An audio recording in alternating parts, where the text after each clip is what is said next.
जय हिंद बच्चों, कैसे हो? उम्मीद करते हैं आप लोग अच्छे होंगे।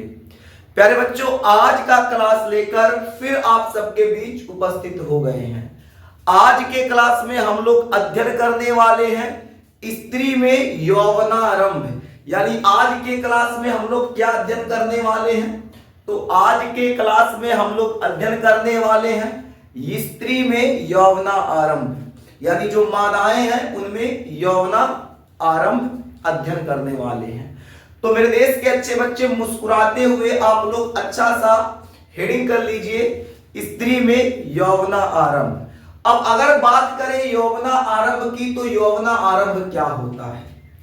किसी मादा के जनन करने योग्य हो जाने को। मेरे देश के अच्छे बच्चे बिल्कुल ध्यान से समझिएगा, फिर नोट कीजिएगा। समझते रहिए, नोट करते रहिए और अपना बेहतर नोट्स बनाते रहिए। अगर बात किया जाए यौवना आरंभ की, तो यौवना आरंभ क्या होता है? किसी मादा कह लीजिए या फिर स्त्री कह लीजिए, किसी मादा के जनन करने योग्य हो जाने को, किसी मादा के जनन करने योग्य हो जाने को यौवना आरंभ कहते हैं। क्या कहते हैं? यौवना आरंभ कहते हैं। तो इस बात को याद रखिएगा, बस इतना ही बात है यौवना आरंभ में। एक लाइन का डिफिनेशन है, क्या है? किसी मादा के जनन करने योग्य हो जाने को यौवना आरंभ कहते हैं। तो आपसे पूछ लिया जाए मादा में यौवना आरंभ क्या होता है, तो मुस्कुराते हुए मेरे देश के नौजवान जवाब दीजिएगा, किसी मादा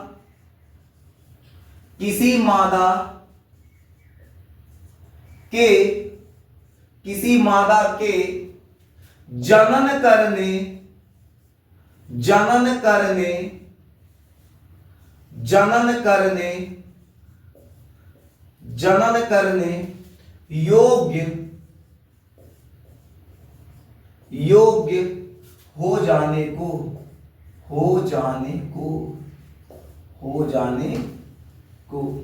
किसी मादा के जनन करने योग्य हो जाने को यौवनारंभ कहते हैं। यौवनारंभ कहते हैं।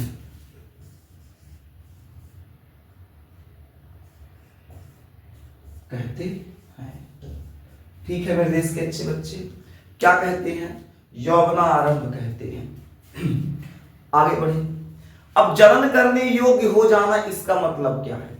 इसका मतलब एक इसकी आयु होती है। यानी अगर कोई मादा जनन करने योग्य हो जाए, तो मादा जनन करने योग्य कब हो जाएगी? तो मादा जनन करने योग्य जो हो जाएगी, इसकी आयु जो होगा मेरे देश के अच्छे बच्चे, जो आयु होगा, एज होगा 10 से 12 वर्ष। यानी यौवना आरंभ का जो एज होता है, आयु होता है, क्या होता है? तो 10 से 12 वर्ष। 10 से 12 वर्ष पश्चात मादा जनन करने योग्य हो जाएगी। यही समय यौवना आरंभ कहलाता है। यानी अगर आपसे पूछ लिया जाए मादा में यौवना आरंभ की आयु क्या होता है, तो मुस्कुराते हुए, सीना ठोकते हुए जवाब दीजिएगा, मादा में यौवना आरंभ की आयु जो होती है 10 से 12 वर्ष होती है। और 12 से 13 वर्ष की आयु में मादाओं में क्या होता है बालक? मादाओं में अंडोत्सर्ग की क्रिया होती है। अंडोत्सर्ग। तो 12 से 13 वर्ष की आयु में जो मादाएं होती हैं, मादाओं में अंडोत्सर्ग की क्रिया होगी।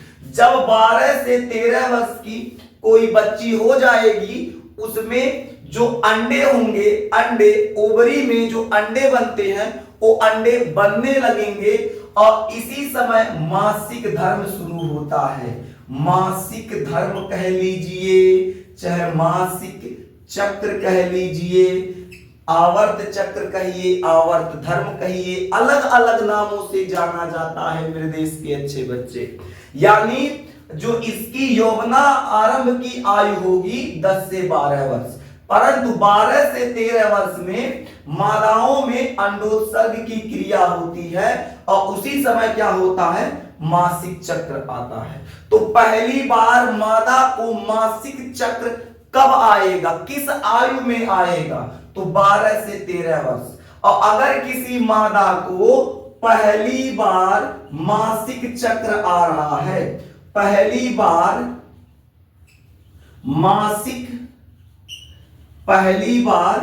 मासिक चक्र आ रहा है, तो उसे हम लोग रजोदर्शन कहते हैं। क्या कहते हैं, रजोदर्शन।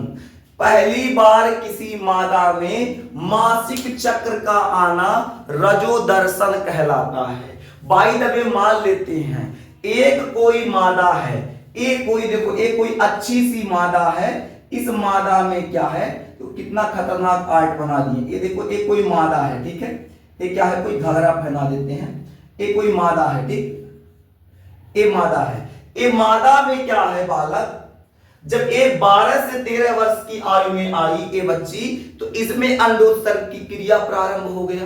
तो उस समय इसको पहली बार इसके पूरे जीवन में पहली बार मासिक चक्र या मासिक धर्म आएगा। तो जब पहली बार मासिक धर्म आएगा, तो पहली बार मासिक धर्म या चक्र को हम लोग क्या कहते हैं, रजोदर्शन कहते हैं। क्या कहते हैं, रजोदर्शन कहते हैं। मेरे देश के अच्छे बच्चे क्या कहेंगे, रजोदर्शन कहेंगे। इतनी बात समझ में आ गया। चलिए अब हम लोग थोड़ा सा आगे बढ़ते हैं। मादा में जब यौवना प्रारंभ होता है, उस समय उनकी शारीरिक बनावट में कुछ बदलाव आता है, कुछ चेंज होता है, कुछ उनके लक्षणों में बदलाव आएगा। ऐसे बदलाव को गौण लैंगिक लक्षण या फिर द्वितीयक गौण लैंगिक लक्षण कहते हैं। तो अगर आपसे पूछ लिया जाए गौण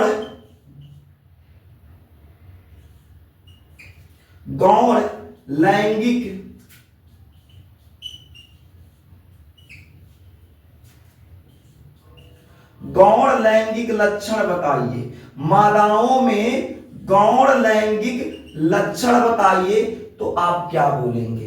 देखिए जब मादाओं में गौण लैंगिक लक्षण की बात आती है, तो कुछ मादाओं में बदलाव आता है, कुछ बदलाव आता है मादाओं में, सभी मादाओं में बदलाव आएगा। जितनी भी इस उम्र की बालिकाएं होंगी, सभी के क्या होगा, सभी में बदलाव आएगा, कुछ चेंज दिखेगा। जैसे जब गौण लैंगिक लक्षण की बात किया जाए, तो जब मादा 12 से 13 वर्ष की आयु में आएगी, तो क्या बदलाव दिखेगा। पहला बदलाव दिखेगा इसमें, इनका जो स्वर होगा, आवाज जो होगा वो बहुत मधुर हो जाएगा। कैसा हो जाएगा, मधुर हो जाएगा। इतना बोलेंगे तो कितना मीठ लगेगा। हीरोइन में देखो यौवना आरंभ जब प्रारंभ होगा तो बोलेगी तो हीरो एकदम मोहित हो जाता है, कितना बढ़िया बोल रही है। यानी मादाओं में गौण लैंगिक लक्षण के समय इनका जो स्वर होता है, इनका जो स्वर होगा, स्वर क्या हो जाएगा, मधुर हो जाएगा। इसके अलावा क्या हो जाएगा, तीव्र भी हो जाता है, मधुर तथा तीव्र हो जाता है। ठीक है, समझ में आ रहा है मेरे देश के अच्छे बच्चे। मुस्कुराते हुए नोट करते रहिएगा, समझते रहिएगा और अपने मित्रों के पास क्लास को शेयर जरूर कर दीजिएगा। बात करें अगर दूसरे परिवर्तन की, तो दूसरा परिवर्तन क्या होगा। बात करें अगर दूसरे परिवर्तन की, तो दूसरा परिवर्तन क्या होगा। दूसरा परिवर्तन होगा जननांगों के आसपास बाल आ जाएंगे। मादा जननांग जो होगा, जननांगों के आसपास क्या होगा मेरे देश के अच्छे बच्चे, बाल आ जाएंगे। लिख लें, जननांगों के आसपास, जननांगों के आसपास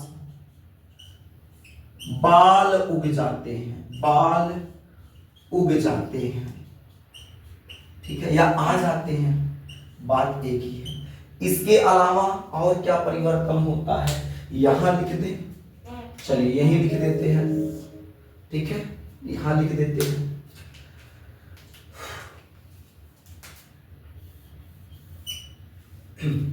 इसके अलावा दो आपको दो लक्षण दिख गया। पहला, स्वर मधुर हो जाएगा तथा तीव्र हो जाएगा। जननांगों के आसपास क्या आ जाएगा, बाल उग जाएगा। इसके अलावा यहां नोट करते हैं बालक, देखिएगा, इसके अलावा स्तन उभार होता है, स्तन उभार। ठीक है, उभार क्यों होगा, क्योंकि इसमें वसा की मात्रा बढ़ जाती है। वसा की मात्रा क्या हो जाती है, बढ़ जाती है, यानी स्तन उभार होगा। क्यों होगा, वसा की मात्रा क्या हो जाएगी, बढ़ जाएगी। वसा की मात्रा क्या हो जाएगी, ज्यादा हो जाएगी, बढ़ जाएगी। और क्या होगा जी, और क्या होगा, शारीरिक वृद्धि होगा, शारीरिक वृद्धि, शारीरिक वृद्धि होगा। ठीक है, ऐसे कुछ लक्षण दिखाई देंगे। इसके अलावा भी कई लक्षण दिखाई देते हैं। मुख्यतः आप लोग इतना याद रखिएगा, इतना में आपका काम चल जाएगा। क्या है, स्वर जो होगा मधुर हो जाएगा तथा तीव्र हो जाएगा। जननांगों के आसपास बाल उग जाएगा। स्तन उभार होगा। क्यों होगा, वसा की मात्रा बढ़ जाएगी। शरीर में क्या होता, शारीरिक वृद्धि होगा।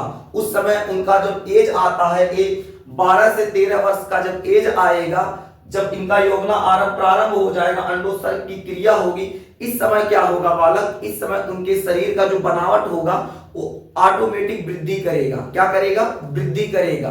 ठीक है, यानी शारीरिक वृद्धि होगा।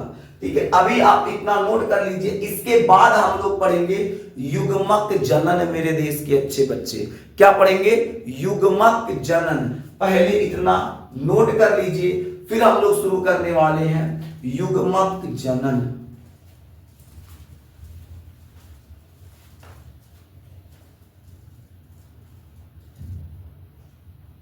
अब हम लोग अध्ययन करेंगे युग्मक जनन। तो हेडिंग कर लीजिए युग्मक जनन, युग्मक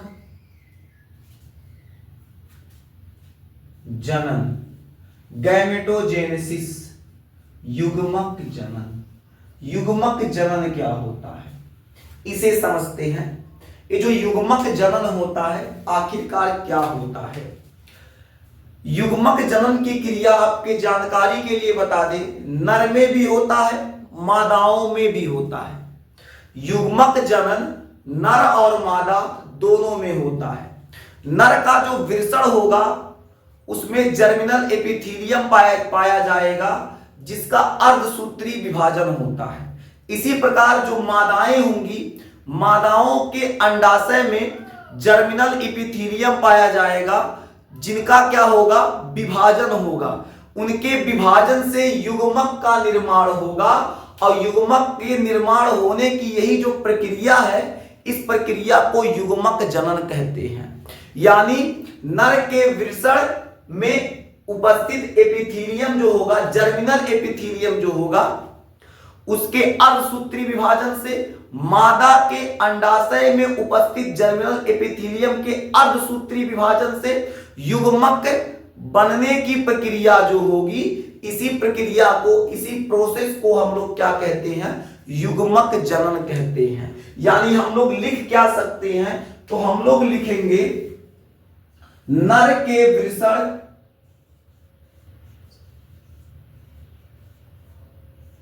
तथा मादा के अंडाशय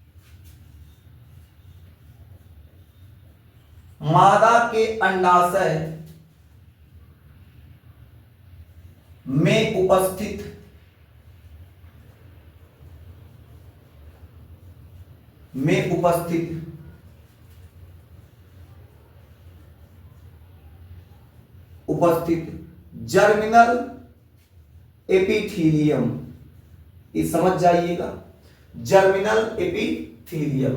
नर के वृषण तथा मादा के अंडाशय में उपस्थित जर्मिनल एपिथीलियम के अर्धसूत्री विभाजन से,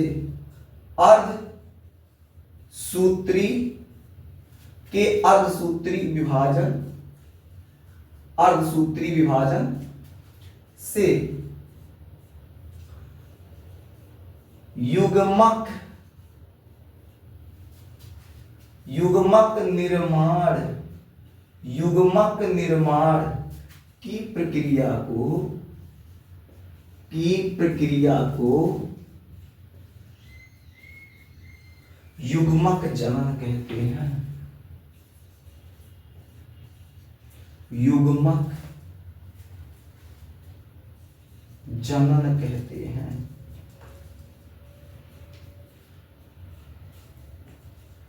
युग्मक जनन कहते हैं। ठीक है, यानी जो युग्मक जनन की क्रिया होगा नर में भी होगा। ये जो युग्मक जनन की क्रिया होगी बालक, एक किसमें होगा, तो एक नर में भी होगा और एक मादा में भी होगा। नर और मादा दोनों में होता है। युग्मक जनन की क्रिया नर और मादा दोनों में होता है। नर में जो युग्मक बनेगा उसे हम लोग शुक्राणु कहते हैं। क्या कहते हैं? शुक्राणु कहते हैं। मादा में जो युग्मक बनता है, मादा में जो युग्मक बनेगा मेरे देश के अच्छे बच्चे, उसे हम लोग अंडाणु कहेंगे। क्या कहेंगे? अंडाणु कहेंगे। और नर में युग्मक बनने की जो प्रक्रिया होती है उसका नाम क्या होता है, तो उसे शुक्र जनन कहते हैं। क्या कहते हैं? शुक्र जनन। और मादा में जो युग्मक निर्माण की प्रक्रिया होती है उसे अंड जनन कहते हैं।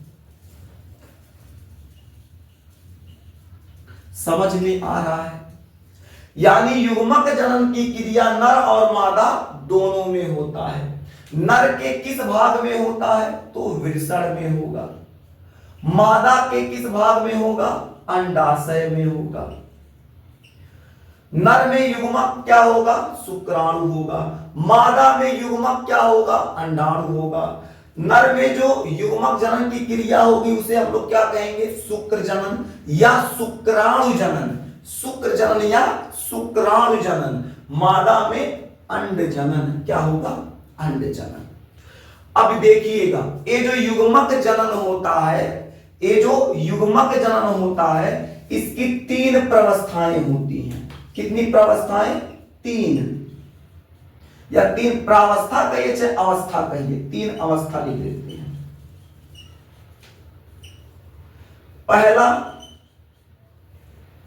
पहला हो जाएगा गुणन प्रावस्था। गुणन प्रावस्था। गुणन प्रावस्था। दूसरा हो जाएगा वृद्धि प्रावस्था। वृद्धि प्रावस्था। और तीसरा परिपक्वन प्रावस्था। यानी युग्मक जनन की कितनी अवस्थाएं होती हैं, तो युग्मक जनन की मेरे देश के नौजवान 3 अवस्था होंगी। कौन कौन सी?